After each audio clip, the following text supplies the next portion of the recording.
이 시간은요, 방금 봉독해드린 출애굽기 34장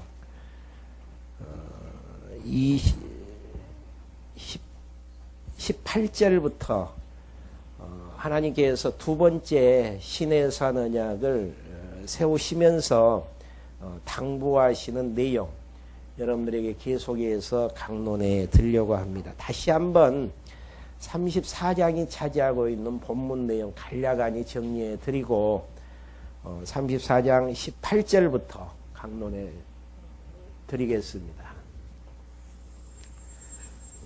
지금 본문의 내용은요, 하나님께서 열조와 언약을 세우신 대로 언약 백성들을 가나안 땅에서 생육하고 번성케 하시고, 아니 애굽에서 생육하고 번성케 하시고 가나안 땅까지 인도하시는 과정 속에서 시내산이라는 지역이 있습니다. 시내산이라는 이 지역에서 하나님께서 언약을 세우시는 장면이 나와집니다. 지난번에 시내산에서 이제 언약을 세우고 모세가 내려오는 과정 속에서 이스라엘 백성들이 하나님이 안 계신다라고 하면서 금송아지를 만드는 사건이 나와지죠.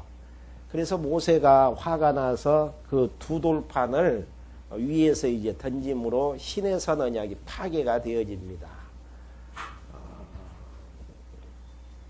그런데 이제 그 파괴가 되어져서 그대로 이제 하나님께서 언약을 다시 수립해 주지 아니하면은 언약 백성들이 가야 될 곳이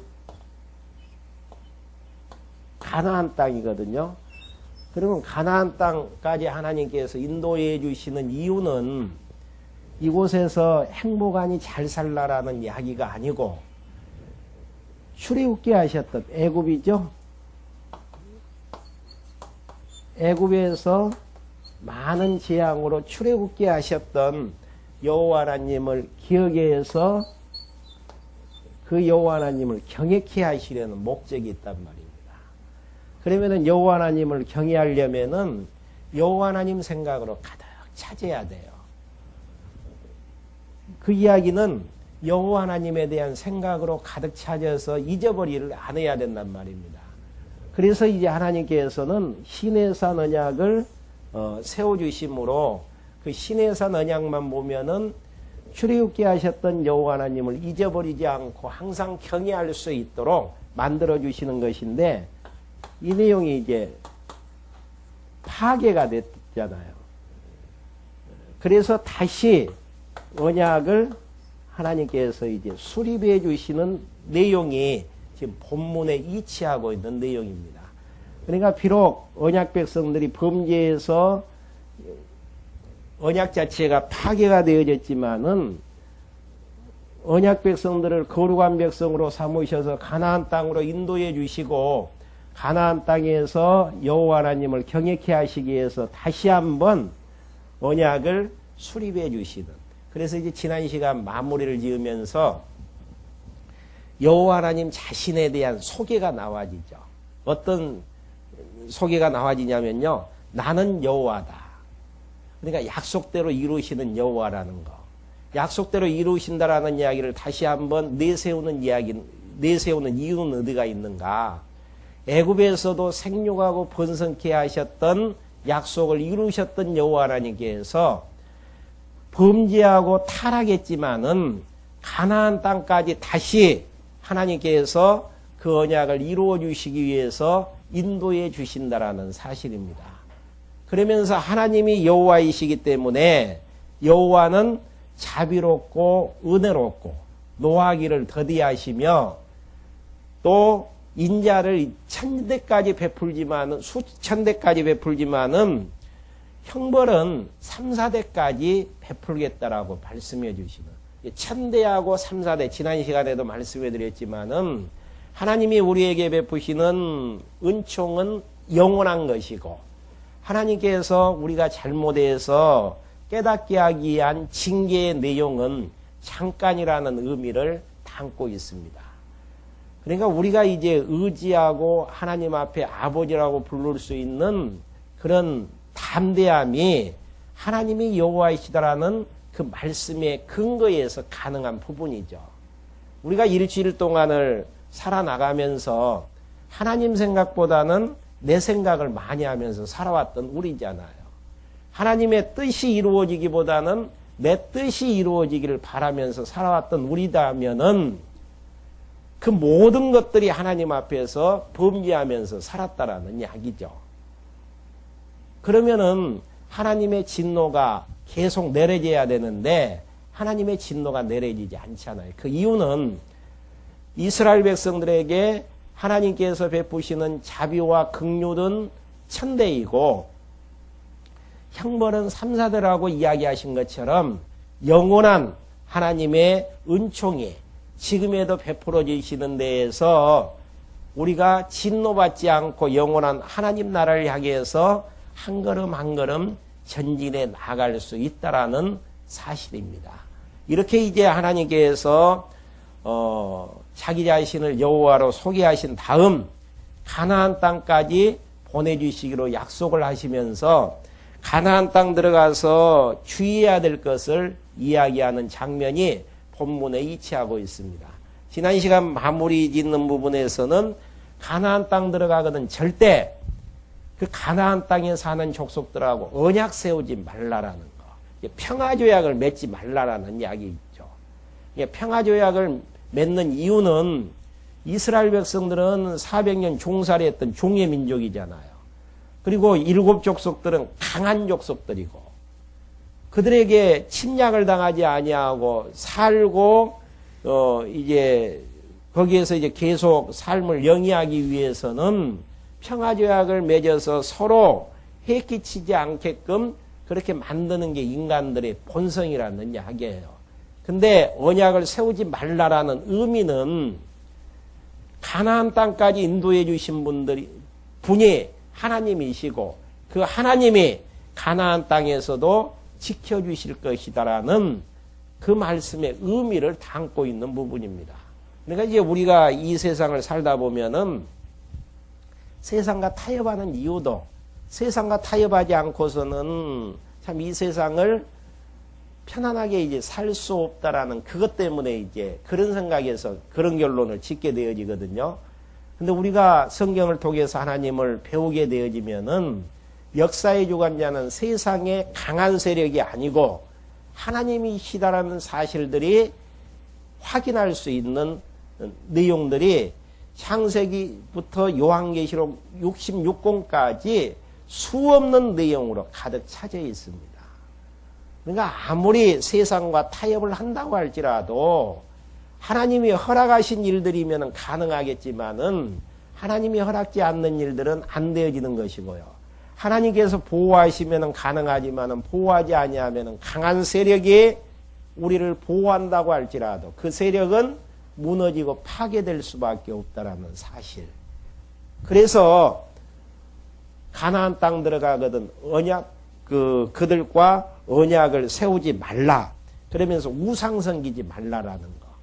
그러니까 가나안 땅 들어가서 가장 중요한 부분이 여호와 하나님을 경외해야 되는데 여호와 하나님을 경외하기 위해서는 여호와 하나님께 대한 생각으로 이제 가득 채워져야 되는데 보이는 우상이 이스라엘 백성들 앞에 있게 되어지면은 출애굽게 하셨던 보이지 않는 여호와 하나님이 잊어버리기 때문에 우상 세우지 말라라는 거.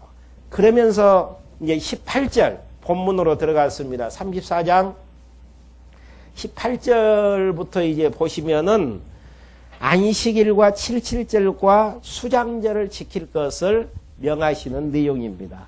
그러니까 여호와 하나님이 생각나기 위해서는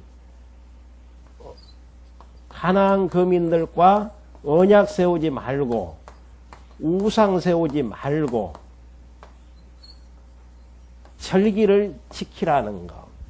왜 이제 절기를 지킨다라는 게 그렇게 중요한가?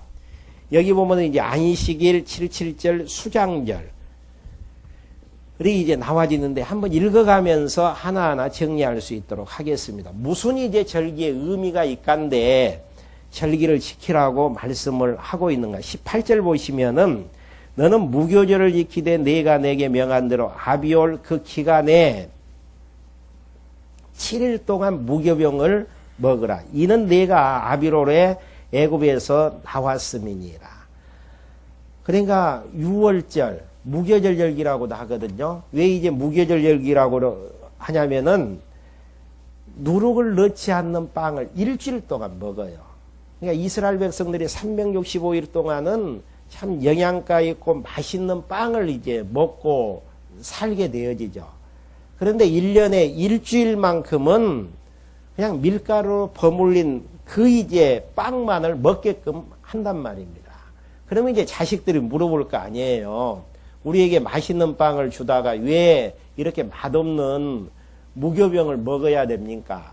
그러면 이제 부모들이 거기에 대해서 이제 설명하게 되어지죠. 그것은 하나님께서 우리를 출애굽게 하시는 과정 속에서 6월절 날 애굽의 장자들은 다 죽이고 우리의 이제 장자들은 다 살려서 애굽에서 나오게 하셨다.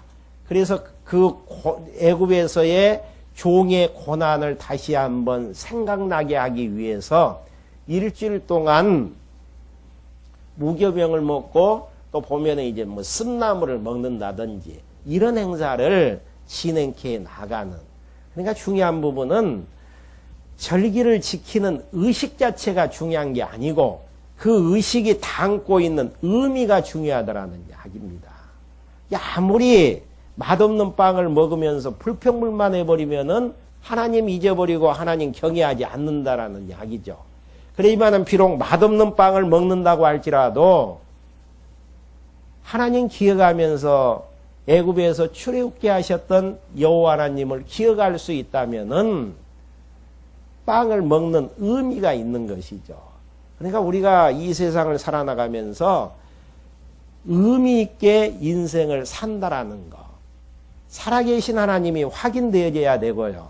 그 하나님께서 내 인생길을 예비된 대로 지금 역사를 섭리해 나가신다라는 사실들이 인식이 안 되어지면은 별 의미가 없어요.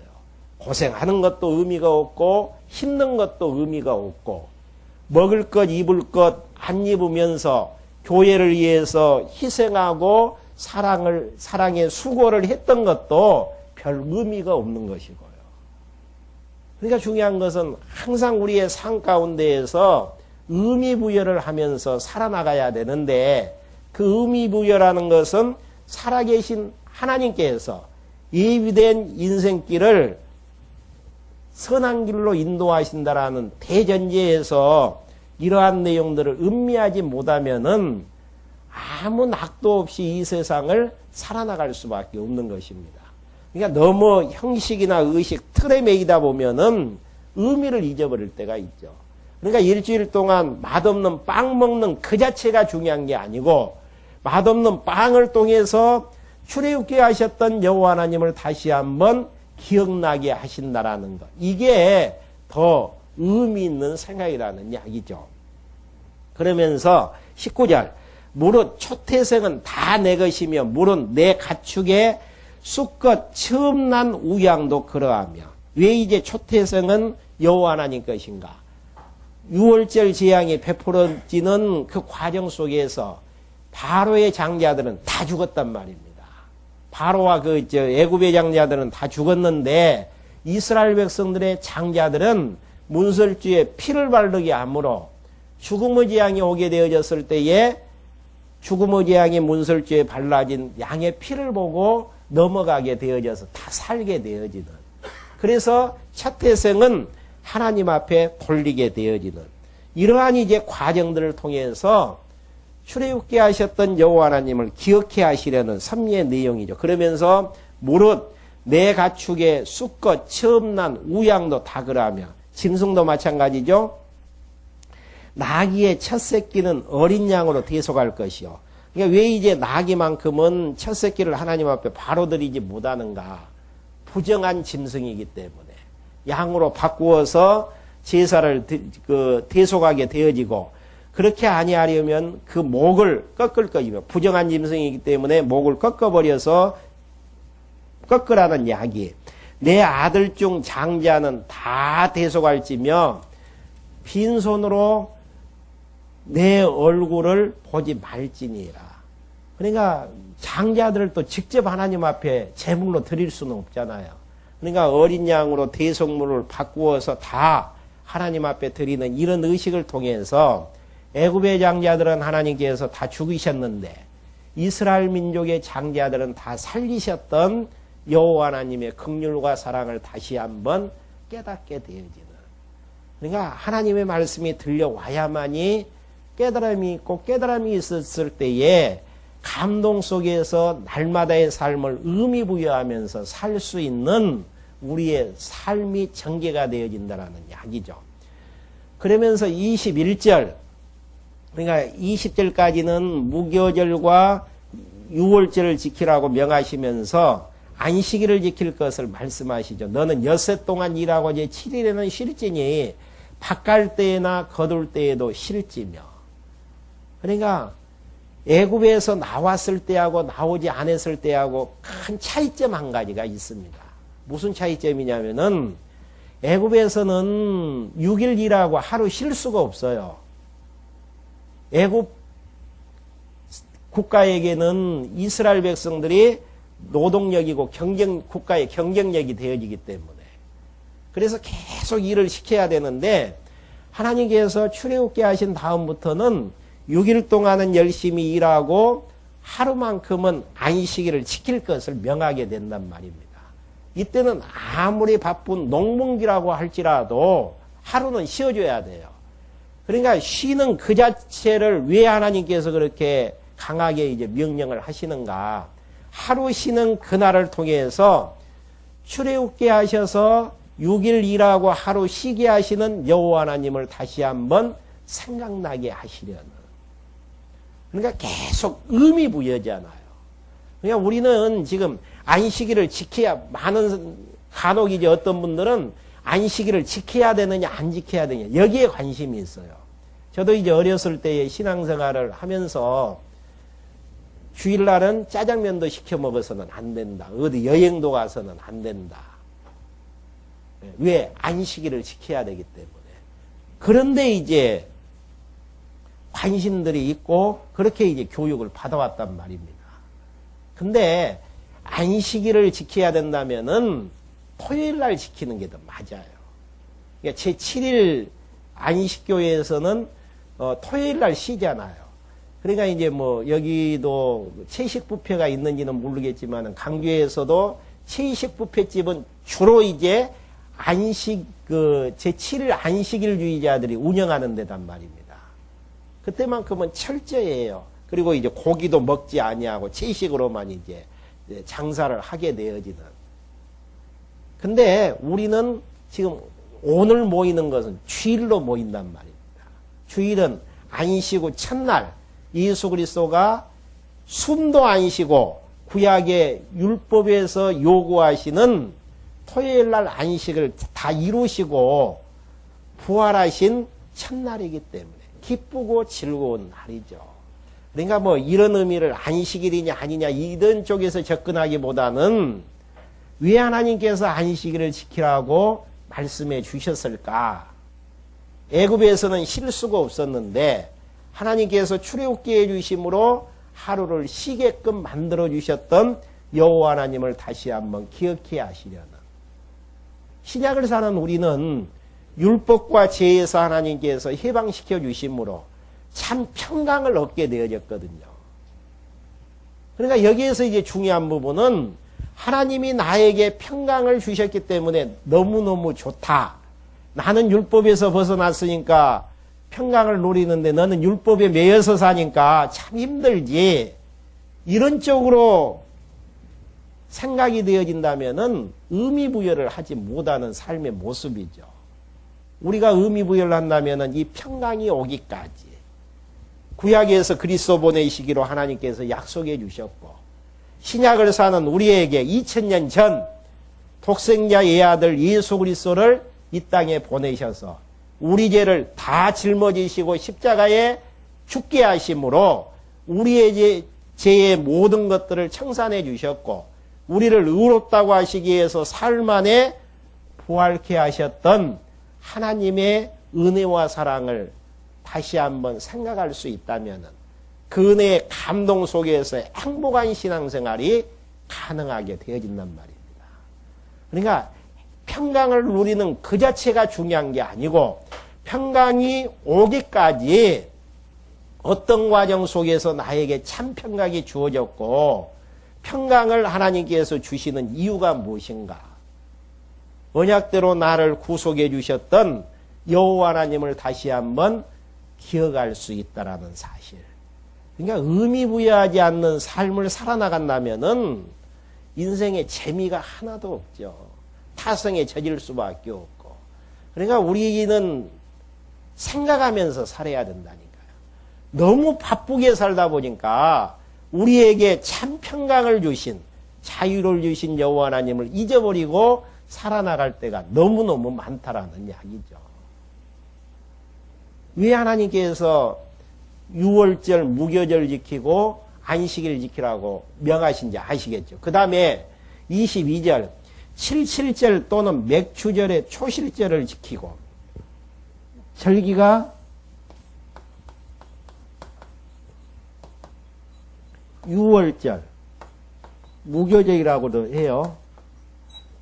그리고 안식일은 뭐 일주일에 한 번씩 지키니까 놔두고요. 그 다음에 77절 맥추절이라고도 합니다. 그 다음에 신약에서는 오순절이라고도 하고요. 그 이유는 77절이라는 이야기는 6월절 지난 다음 날부터 7주 77은 49 그 다음 날이 77절이고 또 오순절이라고 할 때는 일순을 10일로 해가지고 5번이 되어지는 50일째 되어지는 그날은 오순절. 그 다음에 이제 우리가 이제 익숙한 것은 맥추절. 가나안 땅 들어가서 첫 열매를 맺게 되어졌을 때 거두게 되어지는 이러한 이제 절기.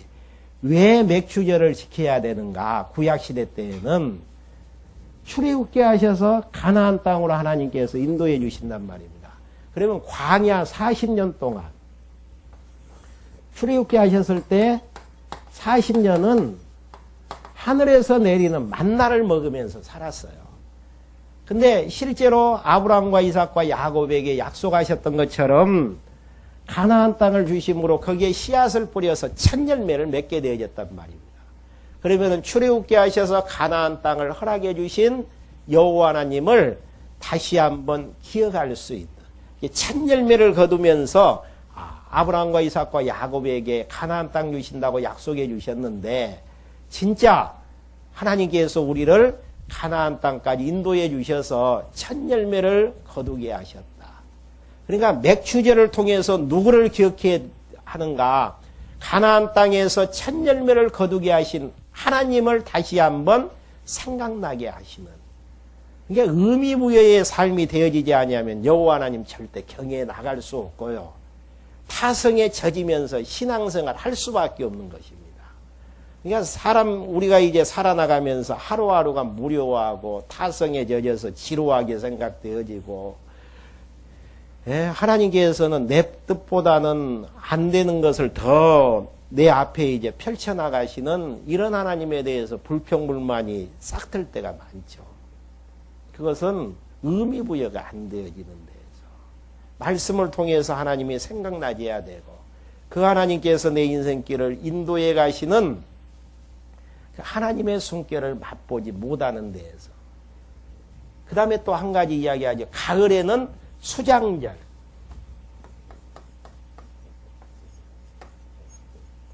추수감사절입니다.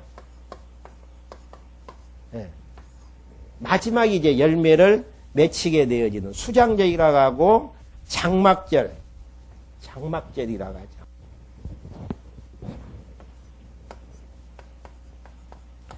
뭐 초실절이라고도 하는 부분이고요.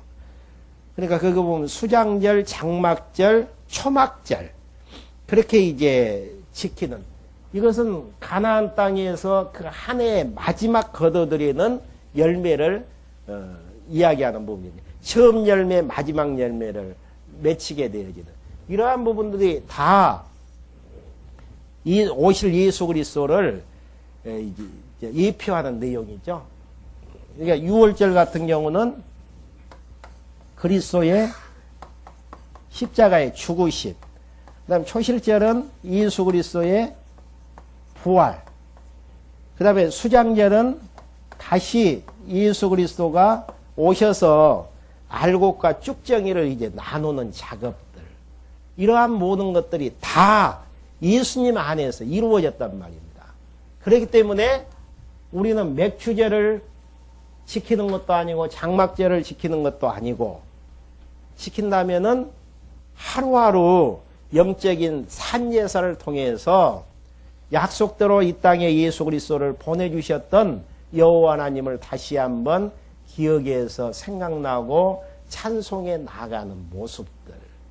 왜 이제 맥추제를 안 지켜야 되는 이유를 이야기하는 부분들이죠. 근데 이제 이런 부분들을 구약을 이제 바로 적용시키는 데에서 맥추제를 이제 지키는 경우 교회들도 이제 간혹 있습니다. 그러니까 예수님에 의해서 유월절은, 근데 맥추제를 지켜야 된다면 유월절도 지켜야 되잖아요. 근데 유월절을 지키는 것은 없거든요. 그러죠? 그리고 수장절을 갖다가 이제 추수절로 지키는 경우가 있는데, 그것은 이제 구약적인 의미하고는 다른 부분에서 이제 지켜가는 교회들도 있습니다. 근데 우리가 이제 신학적으로 정리한다면은 이 모든 것들이 결국은 예수님에 의해서 다 이루어졌다라는 사실, 성취됐다라는 사실. 그래서 우리는 구약을 그리스도에 대한 예언, 신약을 예수님으로 성취하시는 그리스도로 이제 오셨음에 대한 성취 내용을 통해서 하나님이 여호와 되심을 날마다 다시 한번 확인하면서 살아나가는 모습들입니다. 그러면서 23절, 너희 모든 남자는 매년 3번씩 주 여호와 이스라엘의 하나님 앞에 보일지니라. 그러면서 24절, 내가 열방을 내 앞에 쫓아내고 내 지경을 넓히리니 내가 매년 3번씩 여호와 너의 하나님께 베이러 올 때에는 아무 사람도 내 땅을 탐내어 엿보지 못하게 하리이라. 그러니까 여호와 하나님 잊어버리지 않고 경외하는 삶을 살게 되어질 때에 어느 누구도 가나안 땅 탐내지 못하게 하겠다라는 이야기죠. 그러면서 25절부터 26절까지 제물을 드리는 일에 주의하라고 명하시는 부분입니다. 너는 내 희생의 피를 유교병과 함께 드리지 말며 유월절 희생을 아침까지 두지 말지며. 그러니까 희생의 피를 유교병, 누룩을 넣는 떡과 함께 드리지 말고 유월절 희생을 아침까지 두지 말라라는 거.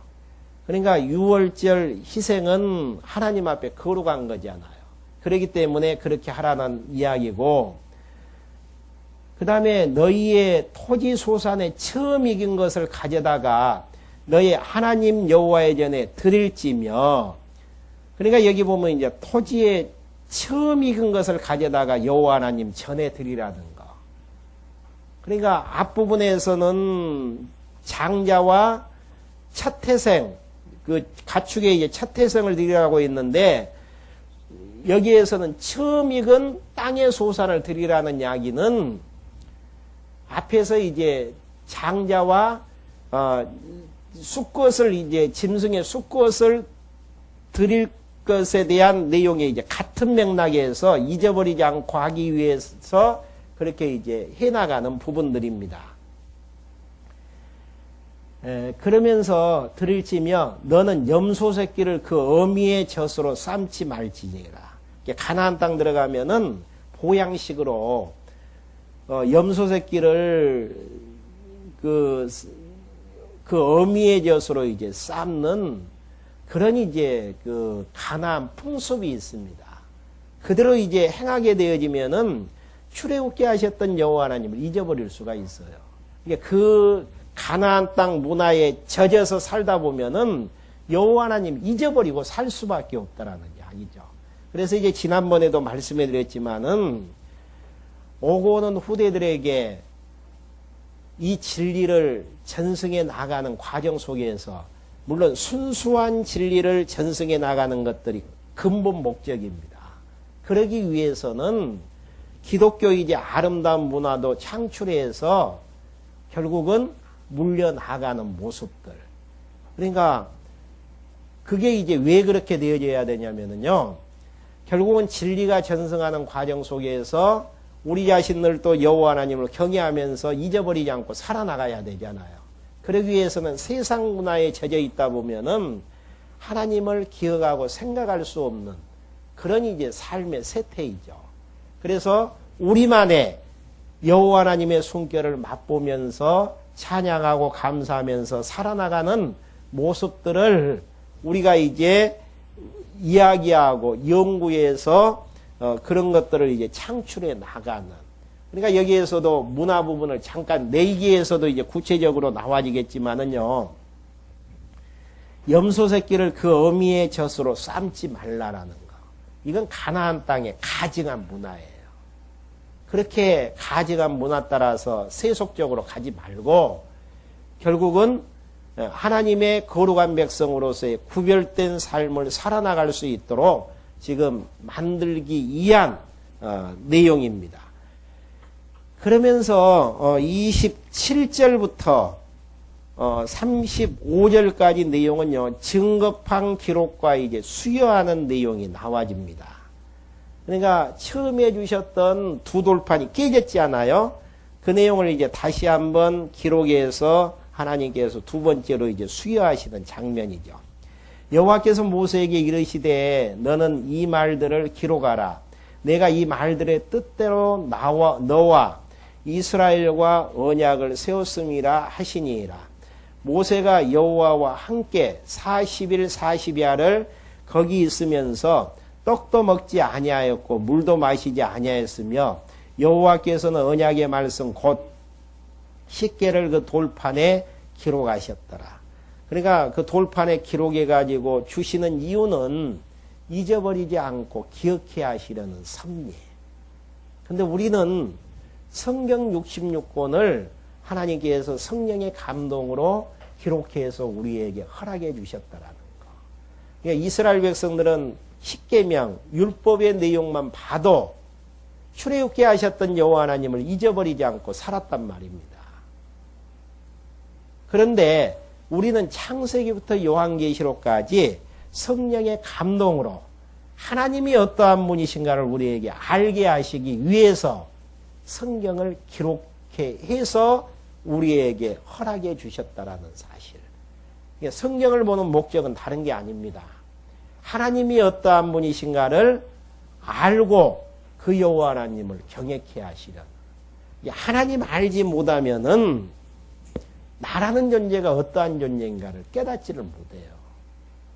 많은 사람들이 인간 대 인간 사이에서 상대적으로 나를 비교할 때가 많거든요. 그 결국은 나보다 약자 앞에서는 나를 강한 자로 부각시키고 나보다 더 강한 자 앞에서는 나를 약자로 이제 부각시켜서 참 자신을 이제 초라하게 생각하는 모습들이 있다는 이야기죠. 근데 나를 창조하시고 나를 사랑하시는 여호와 하나님 앞에서 나라는 존재가 어떠한 존재인가를 정립할 수 있으면은 나에게 힘이 있다고 할지라도 하나님 앞에서 겸손히 살 수 있는 것이고요.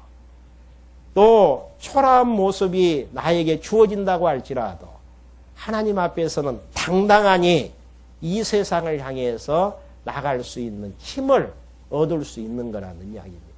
하나님 앞에서 나라는 존재가 어떠한 존재인가를 정리를 해야 되고요. 인생관의 정리가 끝나지면은 역사관의 정리가 가능하죠. 하나님께서 역사를 어떻게 계획하시고 계획대로 역사를 섭리하시고 섭리의 목적은 어디가 있고 그 의미는 무엇인지를 알게 되어지면은 참 힘들 때에는 이런 인생이 나에게는 없었으면 좋겠다라고 부정적으로 생각을 하게 될 때가 많고요. 또 좋은 일이 생겨지면은 야, 이렇게 인생을 살았으면 좋겠다라고 긍정적으로 평가할 때가 있지만은 전쟁과 평화, 병들 때와 건강할 때, 낙심될 때와 희망이 있었을 때 이 모든 것들을 긍정적으로 의미 부여하면서 하나님 앞에서 살 수 있는 거란 말이에요. 그 이유는 하나님이 펼쳐나가시는 역사라고 우리가 인식할 때만이 가능한 부분이죠. 그러니까 여러분들 성경적 기독교에서 다 배우셨잖아요. 성경을 통해서 하나님이 어떠한 분이신가 신관이 정리가 되어지면은 인생관이 정리가 되어지고 이 인생관이 정리되어지는 데에서 하나님이 펼쳐나가시는 역사관이 정리가 되어지면서 마지막으로 세계관이 정립이 되어지는. 그러니까 성경을 통해서 하나님이 어떠한 분이신가를 알아야 돼요. 왜 하나님이 우리를 창조하셨고 하나님 앞에서 우리는 하나님은 창조주시고 우리는 피조물이잖아요. 하나님은 능력자시고 우리는 무능자시고 하나님은 주권자시고 우리는 그 쓰시는 도구에 불과하고 하나님은 영원하신 분이시고 우리는 유한자고 이러한 정리를 나를 만드신 하나님 앞에서 정리가 안 된 상태에서 인생관의 정리는 무의미하죠. 그리고 그 하나님 앞에서 하나님이 펼쳐나가시는 이 역사관만 정리되어지면은 힘들고 어려운 환경 속에서도 당당한 힘을 가질 수 있다니까요. 실제로 그래요. 이게 이론만이 아니에요.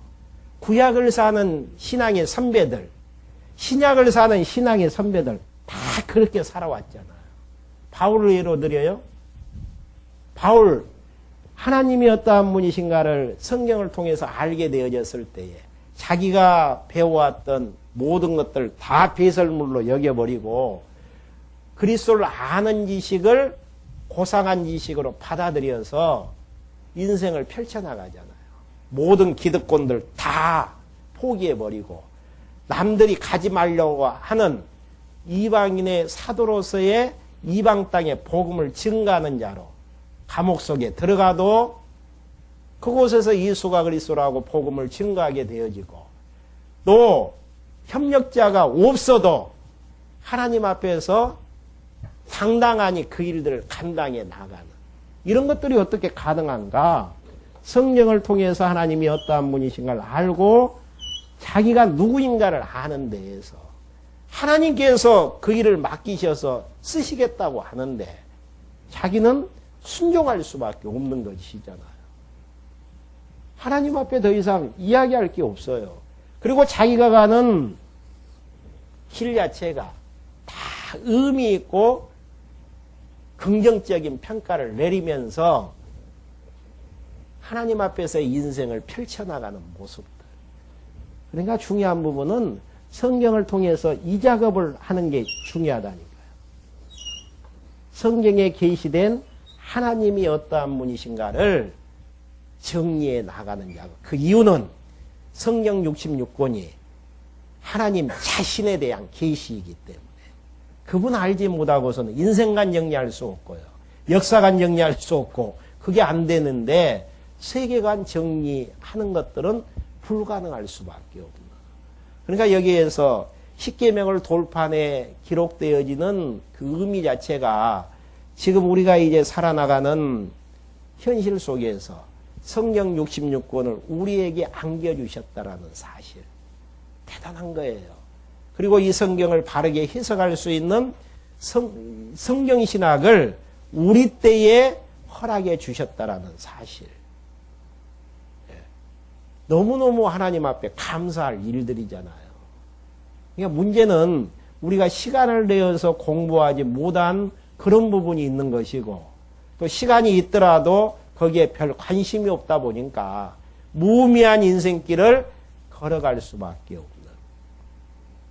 그러면서 29절부터 30절, 29절 두 돌판을 가지고 시내산에서 내려오는 장면입니다. 모세가 그 증거 두 판을 자기 손에 들고 시내산에서 내려오니 그 산에서 내려올 때에 모세는 자기가 여호와의 말씀하였음을 인하여 얼굴 꺼풀에 광채가 나나 깨닫지 못하였더라. 여기서 그 모세의 얼굴이 이제 막 광채가 나는 이유는 여호와 하나님과 말씀하셨다라는 증표로 이제 그렇게 보이는 부분들이죠. 그러면서 30절부터 35절까지 모세 얼굴 꺼풀에 나는 광채를 수건으로 이제 가리게 되어지죠.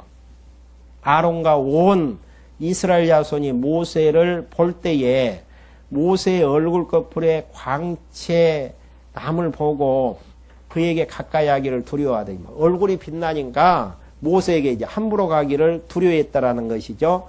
모세가 그들을 부르니 아론과 회중의 모든 어른이 모세에게로 오고 모세가 그들과 말하니 그 후에야 온 이스라엘 자손이 가까이 오는지라. 모세가 이스라엘 여호와께서 시내산에서 자기에게 명하신 말씀을 다 그들에게 명하고 그들에게 말하기를 마치고 수건으로 자기 얼굴을 가리웠더라. 그러니까 이제 막 광채가 나다 보니까 얼굴을 이제 가리우게 되어지는 이 부분에 대해서 사도 바울은 이제 고린도후서에서 이렇게 이야기하죠. 결국은 그 수건으로 모세가 얼굴을 이제 가리운 것은 이스라엘 자손으로 장차 없어질 것에 결국을 주목치 못하게 하기 위해서 수건을 쓴 거라는 거. 그리고 이제 그 광채는 그리스도 안에서 없어질 거라는 이야기입니다. 그러니까 수건이 벗겨지지 아니하고서는 영광의 빛으로 오신 예수 그리스도를 발견할 수 없는. 그러니까 수건을 쓴 상태에서는 예수님이 오셨는데도 어두워 가지고 영광의 빛으로 오신 하나님을 그 예수 그리스도를 보지 못하고 알지 못하고 깨닫지 못하게 되어지는. 수건을 쓴 이유에 대해서 사도 바울은 고린도 전서에서 결국은 없어질 그 영광의 빛을 보지 못하게 하기 위해서 이제 그렇게 되어졌다라고 이야기를 하고 있습니다. 그러면서 34절. 그러나 모세가 여호와 앞에 들어가서 함께 말씀하실 때에는 나오기까지 수건을 벗고 있다가 나와서는 그 명하신 일을 이스라엘 자손에게 고하며 이스라엘 자손이 모세의 얼굴의 광채를 보는 거로 모세가 여호와께 말씀하러 들어가기까지 다시 수건으로 자기 얼굴을 가리웠더라. 그러니까 지금 34장까지 내용은요. 하나님께서 그 가나안 땅까지 이제 인도하시는 과정 속에서 가나안 땅 들어가서 주의해야 될 점들. 언약 세우지 말라. 그들과 언약 세우지 말라. 그 다음에 우상 세우지 말라. 그 다음에 절기 반드시 지켜야 된다. 이러한 내용들을 통해서 여호와 하나님 잊어버리지 않게 하시는 섭리의 내용이고요. 그 다음에 하나님께서 이제 모세가 범죄로 말미암아 돌판을 깨버렸는데 다시 기록해서 하나님께서 허락해 주셨다라는 사실. 그래야만이 여호와 하나님 잊어버리지 않고 살아나갈 수 있잖아요. 그러니까 우리가 일용할 양식을 먹어야 되는 이유가 여기 있습니다. 여호와 하나님 잊어버리지 않고 알고 살아야만이, 생각나야만이 나라는 존재가 어떠한 존재이고 지금 펼쳐지는 역사가 어떠한 역사인가를 다르게 해석해서 세계관을 정립하면서 날마다 의미 있는 인생을 살아나갈 수 있다는 사실입니다. 다음 시간에 35절부터 계속해서 말씀해 드리겠습니다. 기도하고 말씀 마치겠습니다. 하나님 아버지, 저희를 이 시간에 불러 모아주셔서 하나님께서 범죄로 말미암아서 파괴된 시내산 언약을 두 번째 세워주시는 하나님의 자비와 긍휼을 다시 한번 확인할 수 있도록 인도해 주심을 감사함을 드립니다. 신의 산 언약이 없이는 이스라엘 백성들이 여호와 하나님을 경외할 수 없듯이 저희들에게도 언약의 말씀이 없는 상태에서는 여호와 하나님을 잊어버리고 방황하면서 살아나갈 수밖에 없습니다. 기록된 성경 66권의 말씀을 일용할 양식으로 날마다 허락하여 주셔서 살아계신 여호와 하나님이 어떠한 분이신가를 항상 생각나게 해주셔서 그 여호와 하나님 바로 알고 경외에 나갈 때 부족함이 없도록 저희들 인도하여 주시옵소서. 예수 그리스도의 이름으로 기도했습니다. 아멘.